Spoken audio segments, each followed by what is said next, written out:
चलिए आइए अब हम देखते हैं कि इस संचारण को कौन-कौन से कारक हैं जो कि प्रभावित करते हैं। यानी कि हम वो फैक्टर्स अब पढ़ते हैं जो संचारण को प्रभावित करते हैं।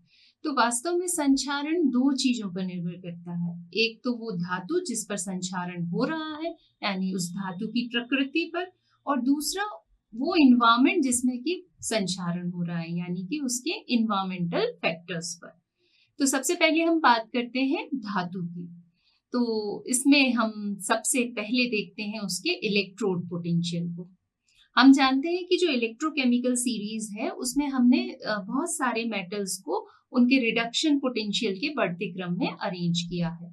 तो ऐसी धातुएं जिनका इलेक्ट्रोड पोटेंशियल ज्यादा ऋणात्मक होता है, यानी कि जो इलेक्ट्रोकेमिकल सीरीज में ऊपर की ओर स्थित है, वो धातुएं अधिक संचारित होती है।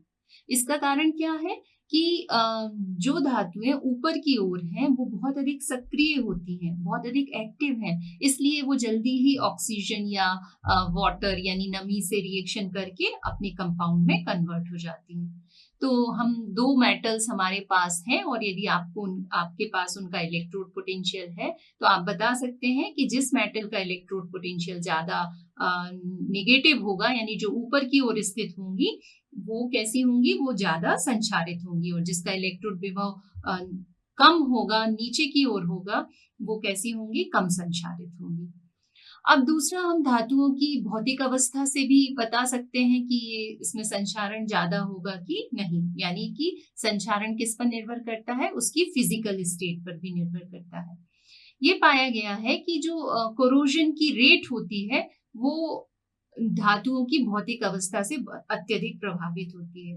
यदि हमारे मेटल का आकार छोटा है तो ये पाया गया कि उसकी विलेयशीलता अधिक होगी, सॉल्युबिलिटी ज्यादा होगी, और सॉल्युबिलिटी जितनी ज्यादा होती है कोरोजन की रेट भी उतनी ही ज्यादा होती है।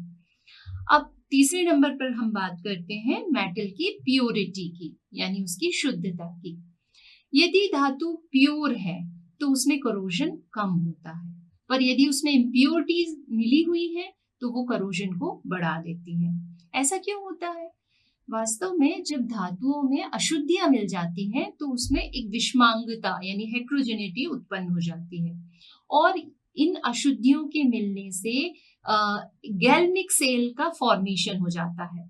तो छोटे छोटे सेल बन जाते हैं जहां जो इम्प्योरिटीज है वो कैथोड का काम करती हैं और हमारी जो प्योर मेटल है वो एनोड का काम करती है। तो गैल्मिक सेल के एनोड पर क्या होता है? अभी हमने पढ़ा था कि गैल्मिक सेल के एनोड पर ऑक्सीकरण होता है। तो ऑक्सीडेशन होने से जो मेटल है वो मेटल आयन के रूप में सॉल्यूशन में जाने लगती है, इसलिए हमारी जो प्योर मेटल है वो धीमे धीमे नष्ट होने लगती है। इस प्रकार हम कह सकते हैं कि यदि मेटल में इम्प्योरिटी ज्यादा होगी तो संचारण यानी कोरोजन तीव्रता से होगा। अब बात करते हैं कि धातु की सतह पर जो परत बन रही है, जो फिल्म का निर्माण हो रहा है, उसकी प्रकृति कैसी है, यानी कि nature of surface film of metal.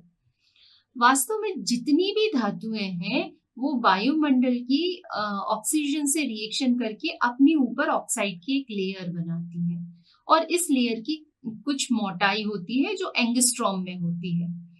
इस सरफेस की ये जो ऑक्साइड फिल्म बनी, इसकी मोटाई धातु की प्रकृति और टेम्परेचर पर डिपेंड करती है। यदि धातु और धातु ऑक्साइड के आयतन का हम अनुपात लें, उसका रेशियो लें, तो उसे हम स्पेसिफिक वॉल्यूम रेशियो कहते हैं, और इस स्पेसिफिक वॉल्यूम रेशियो जितना अधिक होगा उसका संचारण उतना ही कम होता है। ठीक है, तो इस प्रकार हमारा जो संचारण की दर है वो उसकी धातु की जो मेटल ऑक्साइड की लेयर बन रही है उसकी मोटाई कितनी है इस पर भी डिपेंड करती है। फिर हम देखते हैं कि जो कोरोजन की रेट है वो इस बात पर भी डिपेंड करती है कि जो आपका कोरोजन प्रोडक्ट बन रहा है उसकी सॉल्युबिलिटी कितनी है। यदि बनने वाले प्रोडक्ट की सॉल्युबिलिटी ज्यादा है तो वो घुल जाएगा, और घुल जाएगा तो संचारण ज्यादा होगा। दूसरी तरफ यदि बनने वाला प्रोडक्ट इनसॉल्युबल है तो अब संचारण की रेट क्या हो जाएगी, कम हो जाएगी। साथ में इस संचारित पदार्थ की वाष्पशीलता पर भी संचारण की दर निर्भर करती है, यानी जो करोजन प्रोडक्ट है उसकी वोलेटिलिटी क्या है। यदि जो करोजन प्रोडक्ट बन रहा है उसकी वोलेटिलिटी यानी वाष्पशीलता ज्यादा है तो वो धातु की सतह से उड़ जाएगा, निकल जाएगा और धातु की सतह फिर से करोड होने के लिए रह जाएगी, है ना।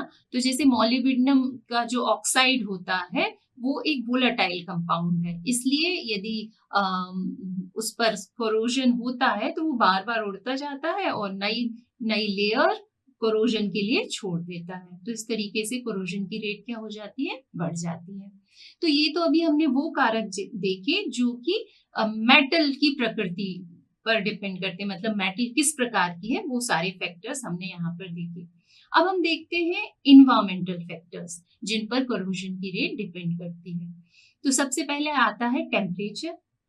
जनरली टेम्परेचर बढ़ाने से किसी भी रिएक्शन की रेट बढ़ती ही है। तो टेम्परेचर में वृद्धि करने से संक्षारण की गति में भी वृद्धि होती है, क्योंकि जो धातुओं का संक्षारण है वो भी तो एक प्रकार की केमिकल रिएक्शन ही है। तो शुरू में हमें उसको टेम्परेचर देना ही पड़ता है। तो यदि टेम्परेचर ज्यादा होगा तो रिएक्शन की रेट कैसी होगी, ज्यादा होगी। अब सेकेंड फैक्टर आता है प्रेजेंस ऑफ मॉइस्चर यानी नमी की उपस्थिति। तो ये एक बहुत महत्वपूर्ण कारक है और आप देखते हैं बारिश के मौसम में ये नमी बहुत ज्यादा होती है, इसी कारण जो कोरोजन की रेट है वो बहुत ज्यादा हो जाती है। तो जो एक क्रिटिकल ह्यूमिडिटी चाहिए वो यदि ज्यादा होगी तो जो पदार्थ है वो जल्दी जल्दी संचारित होगा। तो नमी की उपस्थिति से कोरोजन की रेट क्या हो जाती है, बढ़ जाती है। अब यदि हम कोरोजन के लिए और दूसरे फैक्टर्स देखें तो इसमें एक फैक्टर ये भी आता है कि आपके एटमॉस्फेयर में कितनी इम्प्योरिटीज है, यानी कि presence of impurities in atmosphere पर भी कोरोजन की रेट डिपेंड करती है। ऐसी जगह जहाँ पर कई सारी इंडस्ट्रीज हैं तो वहाँ हम देखते हैं कि वहाँ बहुत सारी गैसेस आपको एनवायरनमेंट में मिलेंगी, जैसे कि CO2 है, SO2 है, HCl है या H2SO4 है। तो ये सब जो गैसें हैं ना वो क्या करती हैं, कोरोजन को और बढ़ाती हैं। तो ऐसी जगह जहाँ पर ये इम्प्योरिटीज मिल रही हैं वहाँ कोरोजन तेजी से होगा। साथ ही हमारे कोरोजन की रेट उसमें उपस्थित निलंबित अशुद्धियों पर भी निर्भर करती है। जैसे कि वातावरण में बहुत सारी निलंबित अशुद्धियां होती हैं, सस्पेंडेड पार्टिकल्स होते हैं जैसे कि NaCl है या अमोनियम सल्फेट है जो नमी को अवशोषित कर सकते हैं। तो यदि ये सब्सटेंस हमारे इन्वायरमेंट में है तो वो क्या करते हैं, नमी को अवशोषित कर लेते हैं जिससे संचारण की दर में वृद्धि हो जाती है। बहुत इंपॉर्टेंट एक फैक्टर है पीएच का प्रभाव।